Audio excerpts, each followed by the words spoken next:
नमस्ते। Natures gift YouTube channel में आप सभी का स्वागत है। मैं हूं इंदु। आज के इस वीडियो में व्यूअर्स और सब्सक्राइबर द्वारा पूछे गए ब्रेस्ट से संबंधित कुछ सवालों के जवाब देने जा रही हूं, जिनमें पहला है, मैम डिलीवरी के बाद में हमारे ब्रेस्ट में मिल्क की सप्लाई बहुत अच्छी हो रही थी, किसी कारणवश हम अपने बच्चे को दूध नहीं पिला पाए, तो अब दूध आना कम हो गया है या बंद हो गया है। दूसरा सवाल है, मैम डिलीवरी के बाद में हमें ब्रेस्ट में मिल्क की सप्लाई तो अच्छी होती है, लेकिन बच्चा पूरी तरह से ब्रेस्ट खाली नहीं कर पाता है, तो क्या ब्रेस्ट में रुका हुआ ये दूध खराब हो जाता है? क्या हमें इसे निकाल करके फेंक देना चाहिए? तीसरा सवाल है, डिलीवरी के बाद में 3-4 दिन हो गए हैं, दूध नहीं आता है, तो क्या हम कुछ ऐसा उपाय कर सकते हैं जिससे हमारे ब्रेस्ट में मिल्क की सप्लाई शुरू हो जाए? आपके इन सभी सवालों के जवाब मैं इस वीडियो में देने जा रही हूँ। वीडियो अगर आपको पसंद आएगी तो लाइक करना मत भूलिएगा। आप लोग पूरा वीडियो देख ले जाते हैं और लाइक करना भूल जाते हैं। आपके इन सवालों के जवाब हम कुछ अपने एक्सपीरियंस के आधार पर बताते हैं, कुछ बड़े बुजुर्गों से पूछ कर बताते हैं और कुछ ऑनलाइन या किताबों से ढूंढ कर ले आते हैं। और जब आप लोग लाइक नहीं करते हैं तो हमारा मनोबल कम हो जाता है। हमें ऐसा लगता है कि व्यूअर्स को हमारे द्वारा दिया गया जवाब पसंद नहीं आ रहा है। मुझे ऐसे भी कुछ कमेंट आए हैं कि मैम आपके वीडियो पर कमेंट बहुत ज़्यादा है, व्यूज़ भी बहुत अच्छा है, लेकिन लाइक नहीं मिल रहा है। तो प्लीज़ हमारी हेल्प के लिए वीडियो को लाइक ज़रूर किया करिए। अगर आप हमारे चैनल पर न्यू हैं तो वीडियो के नीचे जो रेड बटन है उसे दबाकर आप हमारे चैनल को सब्सक्राइब कर लीजिए। इससे वीडियोज़ के सारे नोटिफिकेशन आपको मिलते रहेंगे। और वीडियो अच्छी हो तो शेयर भी कर दिया करिए, ताकि जो न्यू मदर होती हैं उन्हें भी इन सब बातों की जानकारी हो जाए। अब जो आप लोगों का पहला सवाल है कि डिलीवरी के बाद में दूध की सप्लाई अच्छी होती रहती है, अगर आप किसी कारणवश बच्चे को दूध नहीं पिला पाती हैं तो दूध की सप्लाई कम होती जाती है। इसके लिए आपको, अगर दूध की सप्लाई अच्छी है और कम होती जा रही है तो भी, अगर बच्चा पूरी तरह से नहीं खाली कर पाता है तो भी, ये दोनों सवालों का जवाब इसमें है कि आपको अपने हाथ से या पंप से ब्रेस्ट से दूध निकाल देना है। अगर बच्चे को आप दूध नहीं पिला पा रही हैं, जब आप दूध निकालती जाएंगी तो सप्लाई होती रहेगी, बंद नहीं होगी और कम भी नहीं होगी। दूध निकाल करके आप स्टोर कर सकती हैं फ्रिज में। कुछ ऐसे क्वेश्चन भी मुझे आए थे कि मैम क्या हम ऐसे ही, मतलब अगर फ्रिज नहीं हो तो भी स्टोर कर सकते हैं? हाँ, कर सकते हैं। रूम टेम्परेचर में आप दूध को किसी सूखे साफ बर्तन में निकाल करके, कांच या स्टील के बर्तन में निकाल करके रख दीजिए। और इसके लिए एक अच्छा उपाय भी मैं आपको बताना चाहूँगी। मार्केट में जो थर्मोकोल के बॉक्स आते हैं, उसे आप अगर लेकर के, उसमें मार्केट में आइस क्यूब भी मिलते हैं, आप अगल बगल से भी मांग सकती हैं किसी से। आइस क्यूब को उसमें डाल दीजिए थर्मोकोल के बॉक्स में, और सूखे बर्तन में, कांच के या फिर स्टील के बर्तन में आप दूध को अच्छी तरह से बंद करके, मतलब उसका ढक्कन बंद करके उस थर्मोकोल के बॉक्स में अगर रख देती हैं तो भी दूध सेफ रहता है। नॉर्मल टेम्परेचर में, यानी बगैर फ्रिज के, बगैर थर्मोकोल के बॉक्स के, आप 7-8 घंटे तक दूध रख सकती हैं। और अगर इस बीच आपको 3-4 घंटे के अंदर पिलाना है तो आप ऐसे ही पिला दीजिए। लेकिन अगर 5-6 घंटे हो गए हैं तो आप एक पतीले में गर्म पानी ले लीजिए, और उसमें, जब आपने अगर कांच के जार में रखा हुआ है दूध, तो उसे निकाल करके स्टील की कटोरी में ले लीजिए, और जिसमें आपने गर्म पानी रखा है उसमें आप रख दीजिए। थोड़ी देर के बाद में आप उसे बच्चे को पिला दीजिए। और अगर आपने फ्रिज में रखा हुआ है दूध, तो आप उसे निकाल करके रूम टेम्परेचर में रख दीजिए, और आधे घंटे के बाद में आप पतीले में गर्म पानी ले लीजिए, और उस दूध को आप एक कटोरी में रख करके उस पतीले में रख दीजिए। जब दूध नॉर्मल टेम्परेचर में आ जाएगा तो आप इसे बच्चे को पिला दीजिए। तो इस तरह से आपको दूध निकाल देना है। अब जो दूसरा सवाल है कि क्या दूध अगर ब्रेस्ट में रुका रहता है तो ख़राब हो जाता है, हमें उसे निकाल करके फेंक देना चाहिए? नहीं, ब्रेस्ट में दूध कभी भी ख़राब नहीं होता है। ब्रेस्ट में दूध वैसा का वैसा ही बना रहता है। जैसे हमारे नसों में खून रहता है, उसी तरह से नसों के अंदर ही दूध भी रहता है, तो ये कभी ख़राब नहीं होता है। लेकिन दूध आपका निकालना ज़रूरी है, या बच्चे को पिला देना ज़रूरी है। बच्चा पूरी तरह से नहीं खाली कर पा रहा है तो आप निकाल दीजिए, चाहे आप हाथ के ज़रिए निकालिए, चाहे पंप के ज़रिए निकालिए, लेकिन निकाल दीजिए।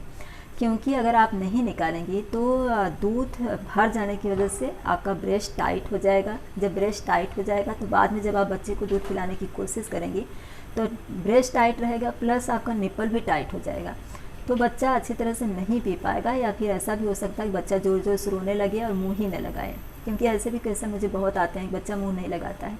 तो हो सकता है इसकी एक वजह ये भी हो कि आपका ब्रेस्ट टाइट हो, जिसकी वजह से बच्चा मुँह नहीं लगा पा रहा, क्योंकि टाइट रहेगा अगर निप्पल और ब्रेस्ट दोनों सॉफ्ट रहता है तो बच्चा आसानी से मुंह लगा लेता है, क्योंकि वो नवजात शिशु होता है उसका मुंह एकदम सॉफ्ट होता है, तो टाइट चीज़ उसे पकड़ने में अच्छी नहीं लगती है, तो इसकी वजह से बच्चा नहीं पकड़ता है। तो आप निकाल दीजिए दूध। और दूध अंदर रहने से एक तकलीफ़ और होती है कि आपको गांठें हो जाती हैं दूध की, तो इसलिए ज़रूरी होता है दोनों सवालों के जवाब में कि अगर आपका ब्रेस्ट मिल्क अच्छा है और बच्चा नहीं पी रहा है या नहीं खाली कर पा रहा है, तो दोनों में ही आपको दूध निकाल देना है, हाथ से या फिर पंप से। या तो आप फ्रिज में रखिए या नॉर्मल टेम्परेचर में रखिए, या फिर आप किसी झाड़ के नीचे डाल दीजिए अगर दूध एक्स्ट्रा है, नहीं ख़त्म हो पा रहा है तो। नहीं तो फिर आप डोनेट भी कर सकती हैं। अब तीसरा सवाल है कि क्या हम ऐसी कोई कोशिश कर सकते हैं कि अगर हमारे ब्रेस्ट में मिल्क की सप्लाई नहीं हो रही, डिलीवरी हो चुकी है, तो हमारे ब्रेस्ट में मिल्क की सप्लाई शुरू हो जाए। हाँ, आप अपनी तरफ से कोशिश कर सकती हैं। इसके लिए मैं आपको ब्रेस्ट में मिल्क बनता कैसे है ये बताना ज़रूरी समझूंगी, क्योंकि इस प्रोसेस को समझने के बाद में ही आपको समझ में आएगा कि आप ऐसी कौन सी कोशिश कर सकती हैं जिससे कि आपके ब्रेस्ट में मिल्क की सप्लाई शुरू हो जाए। यहाँ इस डायग्राम के ज़रिए मैं आपको समझाने की कोशिश कर रही हूँ। इसमें ये जो मैंने पीले कलर का एरो दिखाया है, जो ब्रेस्ट निप्पल के पास से निकली हुई लाइन के पास में है, जब बच्चा ब्रेस्ट के निप्पल को पकड़ता है, सक करना शुरू करता है या मुंह में सिर्फ लेता है, तो निप्पल में मौजूद रिसेप्टर जो होता है वो सेंसर की तरह काम करता है और तुरंत दिमाग में मौजूद ये जो ग्लैंड है, ग्रंथि है, जिसे कि हाइपोथैलेमस कहते हैं, इसमें संदेश भेज देता है निप्पल कि दूध की आवश्यकता है, अब दूध उत्पादित किया जाए, यानी कि दूध बनाया जाए। तो यही हाइपोथैलेमस जो ग्लैंड है ये ऑक्सीटोसिन नामक हार्मोन रिलीज करता है, और यही ऑक्सीटोसिन जो हार्मोन है वो प्रोलैक्टिन नामक पदार्थ ब्रेस्ट के अंदर जो मिल्क की ग्रंथियां होती हैं उनमें सक्रियता लाता है, यानी कि प्रोलैक्टिन को सक्रिय करने का काम ये ऑक्सीटोसिन जो हार्मोन है वो करता है। तो इससे दूध बनना शुरू हो जाता है, यानी जैसे ही प्रोलैक्टिन सक्रिय होता है दूध बनना शुरू हो जाता है।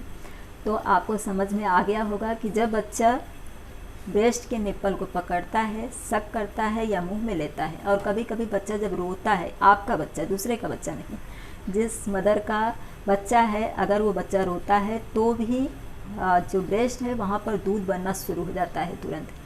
तो निप्पल अगर मुंह में लेता है बच्चा तो दूध बनना शुरू हो जाता है, क्योंकि दिमाग को संदेश जाता है और दिमाग हार्मोन रिलीज करता है, और हार्मोन जो होता है वो प्रोलैक्टिन को सक्रिय कर देता है। तो इसलिए जब आप अपने स्किन टच में अपने बच्चे को रखेंगी या तो ब्रेस्ट से लगा करके रखेंगी तो आपके ब्रेस्ट में मिल्क बनना शुरू हो जाता है। लेकिन अगर मिल्क नहीं बन रहा है तो जैसा कि मैंने पहले भी बताया, ब्रेस्ट टाइट है, तो आपको देसी घी जो होता है उसे लगा करके हल्का मालिश कर लेना है, और हल्का गुनगुना पानी जो होता है उसमें कॉटन का सॉफ्ट कपड़ा भिगो करके आपको सेक लेना है, और फिर उसके बाद में थोड़ा सा और हल्का मालिश करके आप बच्चे को ब्रेस्ट पकड़ाइए। अगर आपके ब्रेस्ट में मिल्क है तो निकलना तो तय ही है, सिर्फ इतना ही होता है कि उसका जो मतलब निकलने का प्रोसेस होता है वो नहीं हो पाता। जब बच्चा सक करना शुरू करता है तो निकलने लगता है। तो इसके लिए आप अपने स्किन टच में बच्चे को रखिए। जब स्किन टच में रखेंगी या तो आप ऊपर से, कपड़े के ऊपर से भी बच्चे को इस तरह से सीने से लगा करके रखिए, और नहीं तो फिर आप अगर अकेली हैं, कमरे में कोई नहीं है या फिर जो आपके हेल्पर हैं वो हैं तो भी चलता है। आप जो निप्पल है वहाँ पर बच्चे को लगा करके रखिए। बच्चा थोड़ा सा भी ऐसे ऐसे मुंह लगाता है, चुगलाता है, सक करने की कोशिश करता है तो दूध बनना शुरू हो जाता है। और थोड़ी देर के बाद में आप बच्चे का मुंह हटा करके थोड़ा ऐसे दबा करके ब्रेस्ट को देखिए, 1-2 बूंद भी अगर दूध निकलता रहता है तो तुरंत बच्चे को अपने ब्रेस्ट को पकड़ा दीजिए। तो इससे क्या होता है, बच्चा जब चुगलाना शुरू करता है यानी सक करना शुरू करता है तो दिमाग को संदेश जाता है और दूध उत्पादित होने लगता है, यानी दूध बनना शुरू हो जाता है। तो इस तरह से आप खुद ये कोशिश कर सकती हैं। इसके अलावा कुछ फूड आइटम जो आप खा सकती हैं जिससे कि ब्रेस्ट में मिल्क की सप्लाई अच्छी होती है, उसके लिए मैंने सेपरेट वीडियो अपने चैनल पर दिया हुआ है, तो आप चेकआउट करके उसे देखिए। इसके अलावा एक आयुर्वेदिक सिरप भी है, इसका भी मैंने एक सेपरेट वीडियो अपने चैनल पर दिया हुआ है जिससे कि ब्रेस्ट मिल्क की सप्लाई होती है, तो आप उसे भी वीडियो देखिए और उसे परचेज़ करिए और यूज करके देखिए कि आपके ब्रेस्ट में मिल्क की सप्लाई हो जाती है। वैसे तो बहुत ज़्यादा कमेंट आते हैं कि हो जाती है, लेकिन 1-2% लोग ऐसा भी कहते हैं कि उन्हें नहीं होता है। तो ज़्यादा कोशिश आप जो खुद कर सकती हैं कि अपने स्किन टच में बच्चे को रखिए, ताकि आपके ब्रेस्ट में मिल्क की सप्लाई होने लगे। मिल्क तो होता ही होता है जो औरतें होती हैं जिनका बच्चा होता है, क्योंकि जब आपको दूध है या नहीं है इसे तो आप पहचान सकती हैं जब आपकी डिलीवरी नहीं हुई रहती है तब में, और जब आपकी डिलीवरी हो जाती है तब में दूध बनता है तो जो आपका ब्रेस्ट होता है वो गर्म रहता है। और दूध तो रहता ही है, इतना तो तय है कि दूध रहता ही है, तो इसलिए मैं ये नहीं कहूँगी कि नहीं है तो नहीं पता चलेगा, लेकिन जो ब्रेस्ट होता है वो गर्म रहता है। यानी आप जब ब्रेस्ट को टच करके देखेंगे तो दूध से भरा हुआ ब्रेस्ट गर्म लगता है। तो इस तरह से आप ये सब कोशिश कर करके अपने ब्रेस्ट में मिल्क की सप्लाई को जारी रख सकती हैं। आई होप कि जो जानकारी मैंने इस वीडियो में दी है, इससे इतने सवाल जो मुझसे पूछे गए हैं इन सभी के जवाब आप लोगों को मिल गए होंगे। वीडियो अगर पसंद आई होगी तो लाइक कर दीजिएगा, चैनल को सब्सक्राइब और वीडियो को शेयर कर दीजिएगा, ताकि जो न्यू मदर होती हैं उनकी हेल्प हो जाए। इसी तरह के एक नए टॉपिक के साथ अगले वीडियो में फिर से मिलेंगे। वीडियो देखने के लिए आप सभी का धन्यवाद।